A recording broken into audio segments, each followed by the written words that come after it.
Muchas gracias, diputada Bisutti. Creo que todos estamos conscientes de que estamos ante un debate importante, urgente y doloroso en la ciudad de Buenos Aires. Seguramente todos tenemos opiniones diferentes de por qué este debate tiene todas esas características. La verdad es que estamos debatiendo hoy en la ciudad de Buenos Aires no sobre la libertad de expresión, que es un derecho garantizado por la Constitución Nacional, por la Constitución de la ciudad y por los pactos internacionales, que es un derecho que ejercemos y que es un derecho inalienable de las personas y de los ciudadanos. Los derechos se ejercen, se custodian, no se legisla sobre ellos, se garantizan, se denuncia cuando no se cumplen. No hay ninguna necesidad de estar hoy en este recinto debatiendo algo que sabemos que no está en cuestión, que es algo tan viejo como la libertad de expresión. Es tan viejo que la verdad es que a veces llama la atención cuando algunos diputados que evidentemente recién llegan al tema empiezan a esbozar y a citar teorías de la prensa y de la comunicación del siglo XIX o XVIII como si después no hubiera pasado tanta agua bajo el puente. Y siguen citando a Stuart Mill y a Milton como si eso fuera la fuente del debate sobre el derecho a la información y el derecho a la prensa hoy. Y se saltean en el medio todas las discusiones a partir de los informes de la UNESCO de los años 60, cuando empieza a estar en juego la libertad de empresa, que es la que realmente cercena la libertad de expresión. Cuando tenemos que empezar a discutir y salir de las teorías libertarias de la prensa de aquellos viejos siglos, para empezar a hablar de la teoría de la responsabilidad social y de la importancia de que el Estado intervenga y regule para que las empresas no estén por encima del derecho de los ciudadanos a estar informados y de los propios periodistas a expresarse, y porque somos parte de ese nuevo debate sobre la comunicación, es que hoy también acá venimos a apoyar la lucha que están llevando adelante los trabajadores de prensa en la paritaria, que están de nuevo sin acuerdo y que están de nuevo hoy cumpliendo medidas de fuerza, porque así se garantiza la libertad de expresión, con periodistas y trabajadores bien pagos y no usados como mano de obra esclava en muchos casos por sus empresas, que los usan y los desechan. Porque estamos de verdad con la libertad de expresión, es que nos solidarizamos con los trabajadores reprimidos en el Borda y que esta legislatura no fue capaz ni siquiera de escuchar, a pesar de que tenemos el pedido presentado en la Comisión de Comunicación Social. Porque estamos de verdad con la libertad de expresión, es que seguimos insistiendo con la ley de publicidad oficial en esta legislatura, que votamos por unanimidad y que vetó el Ejecutivo y que hoy ni siquiera quieren tratar en la Comisión de Comunicación. La verdad, señor presidente, es que la ley de medios audiovisuales no nació de la nada, nació de 25, 30 años de lucha. Yo creo que la primera vez que hablé de la reforma de la ley de medios fue en el año 83 cuando ingresé a la Facultad de Periodismo y en aquel momento teníamos un objetivo muy concreto que era la modificación del artículo 45, inciso C de la ley de radiodifusión, que fue el inicio de toda esta discusión que era un decreto de ley del gobierno militar.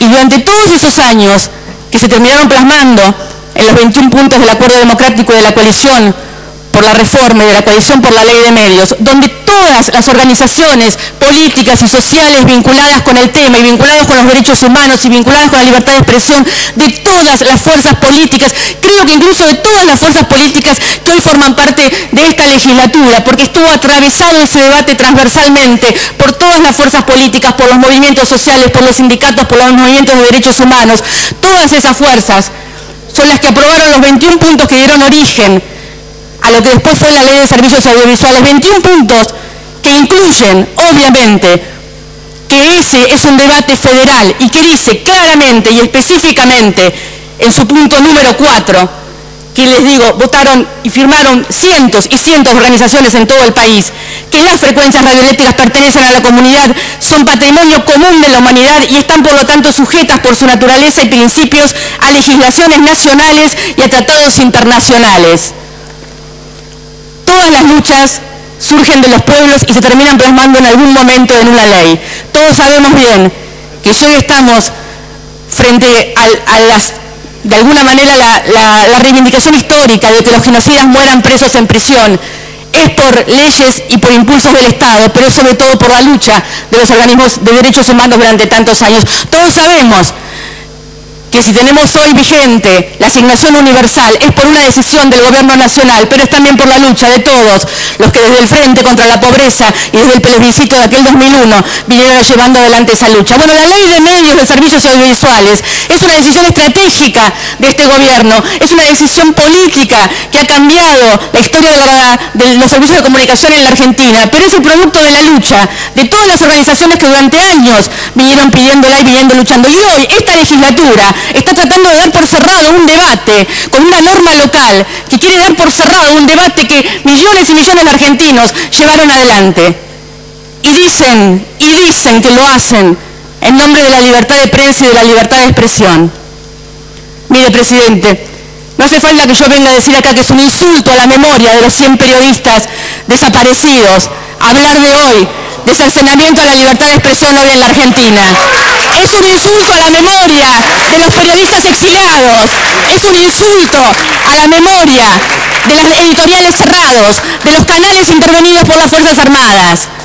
Todos sabemos que la memoria colectiva no se banca ese tipo de afrentas, pero mucho más cerca, y como decía el diputado que me antecedió, sí creemos que hoy en la Argentina rige una libertad de expresión, como desde los primeros años de la democracia no lo conseguimos, porque fue una lucha de todo el pueblo argentino, porque en el 83 los que amenazaban la libertad de expresión eran las Fuerzas Armadas agazapadas, que todo el tiempo tenían un gobierno en jaque con la idea de la desestabilización. Y en los 90, diputado, no venga a hablarme a mí del periodismo en los 90. En los 90 no podíamos poner las casas a nuestro nombre, porque nos las ganaban en los juicios de calumnias e injurias, y se quedaban los funcionarios con las casas de los periodistas.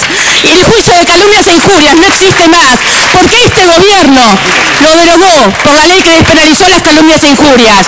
En los 90 nos llamaban a las casas amenazándonos cuando nos oponíamos al indulto, y nos llamaban los militares y nos amenazaban con matarnos, y existía la posibilidad de que nos mataran. En los 90 conocimos el terror cuando enterramos a José Luis Cabezas. Eso es ir contra la libertad de expresión. Cuando muchos de los que hoy forman parte de los que hablan de la libertad de expresión formaban parte del gobierno que encubrió a los asesinos de Cabezas. No me vengan a hablar de la libertad de expresión.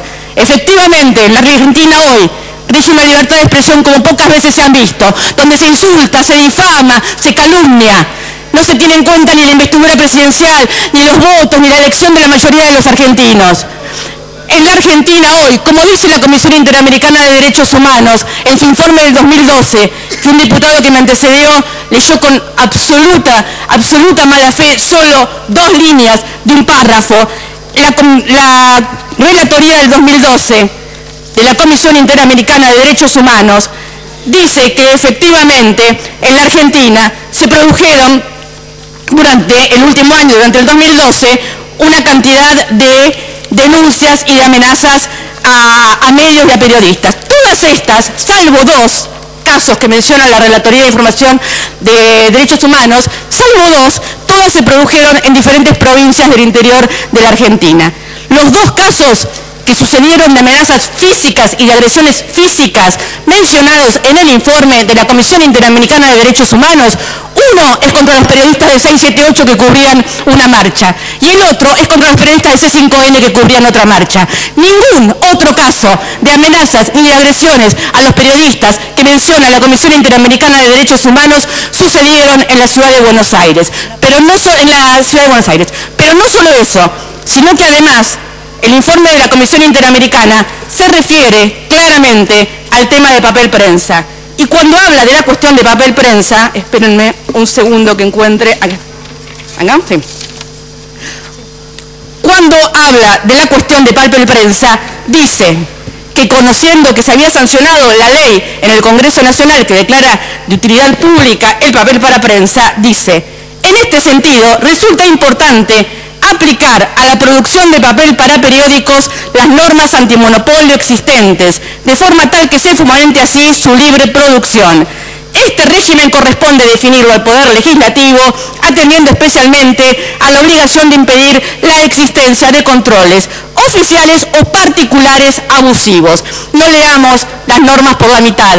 No leamos el Pacto de San José de Costa Rica por la mitad, como explicaba el diputado Ibarra o la diputada Oneira. No leamos solamente 2 líneas de otro lugar donde hablan de otra cosa en la Comisión Interamericana de Derechos Humanos, que en sus informes del 2009, 2011 y 2012 destaca el enorme avance en la democratización de los medios que significa la Ley de Servicios de Comunicación Audiovisual.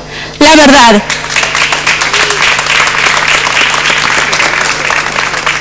es que efectivamente ha habido dificultades para la implementación de la Ley de Servicios de Comunicación Audiovisual. ¿Cómo no haberlos? ¿Cómo no haberlos?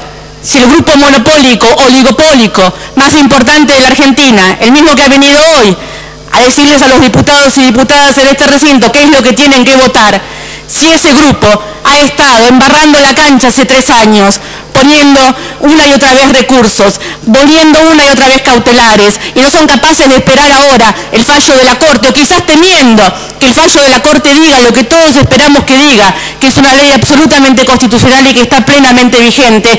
Temiendo eso, hacen algo que recién ha quedado claro en la exposición del diputado que me antecede y que realmente no tiene ningún tipo de lógica. El diputado vota en contra de la ley en Nación y ¿cómo pierde? Viene a la ciudad a votar una ley a favor que sea en contra de la ley que perdió en Nación.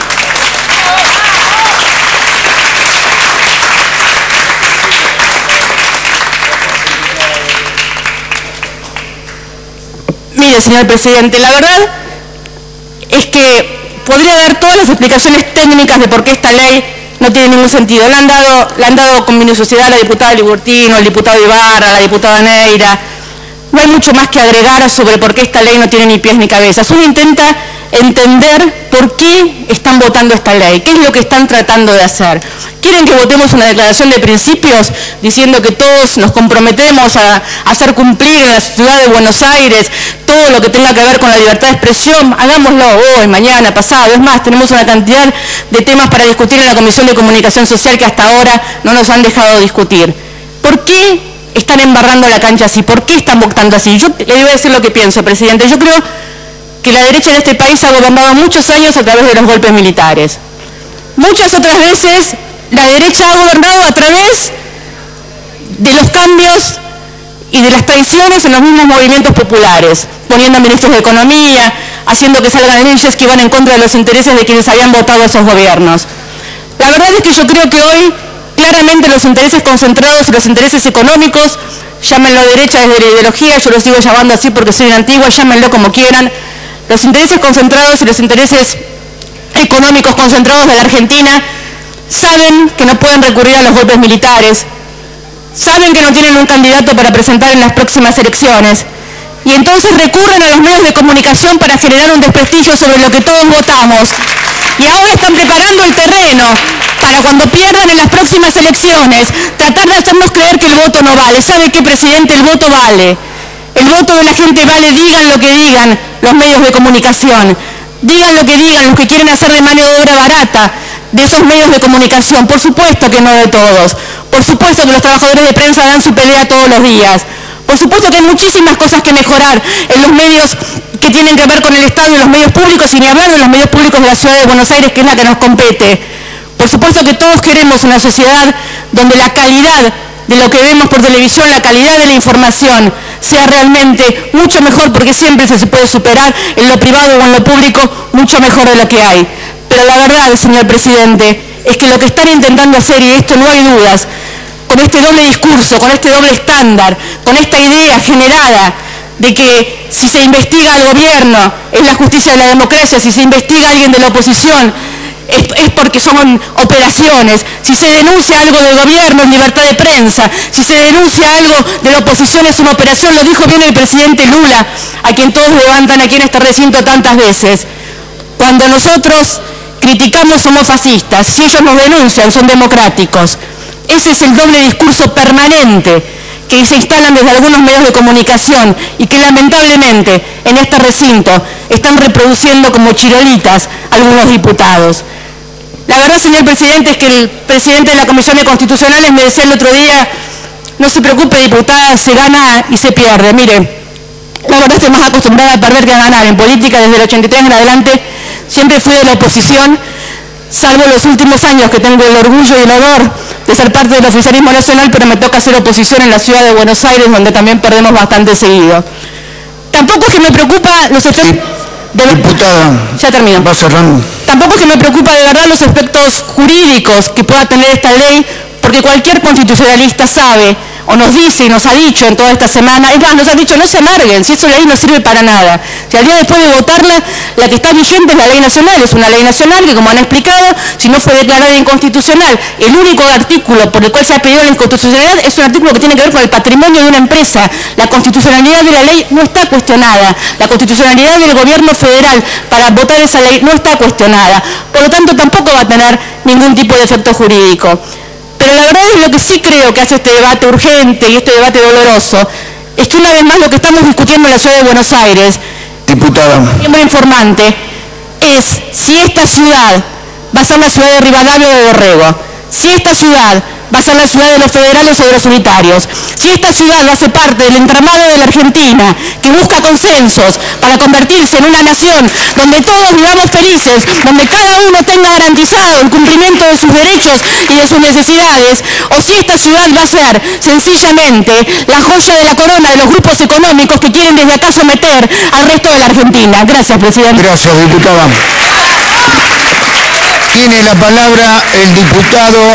Tiene la palabra el diputado Alejandro Amor. Gracias, presidente. Difícil ahora hablar después que habló la compañera